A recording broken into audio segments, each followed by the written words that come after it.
Yes, next బిట్టండి. I have been playing cricket for about a year now. నేను ఇప్పటికి ఒక సంవత్సరంగా క్రికెట్ ఆడుతూ ఉన్నాను. ప్రజెంట్ పర్ఫెక్ట్ కంటిన్యూస్ టెన్స్ అండి. క్వశ్చన్ ఏంటి? Choose the correct interrogative sentence to get the given statement. ఓకేనంటండి, ఇక్కడ కొన్ని స్టేట్మెంట్లు కొన్ని క్వశ్చన్స్ ఇచ్చారంటండి. ఈ క్వశ్చన్ అడిగితే ఆన్సర్ అది రావాలటండి. చూద్దాం, ఎలాగో చూద్దాం.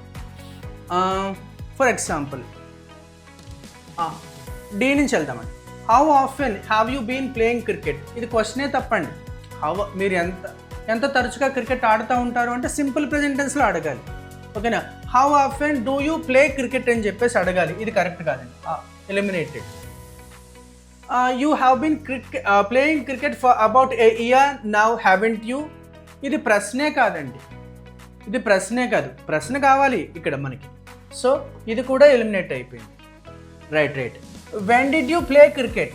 దీనికి ఆన్సర్ ఏమొస్తుంది? I played cricket yesterday, I played cricket last month, I played cricket the day before yesterday.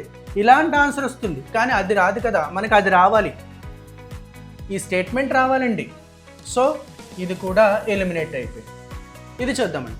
How long have you been playing cricket. నువ్వు ఎన్నాళ్ళుగా క్రికెట్ ఆడుతున్నావు? I have been playing cricket for a year, about a year. ఇలా వచ్చిందండి answer. So option A is our answer.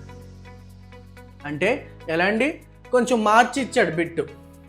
ఇక్కడ ఇచ్చిన ఆప్షన్స్లో ఏ ప్రశ్న అయితే వేస్తే అది రావాలంటే ఆన్సర్ జాగ్రత్తగా చూసుకుని చేయాలి.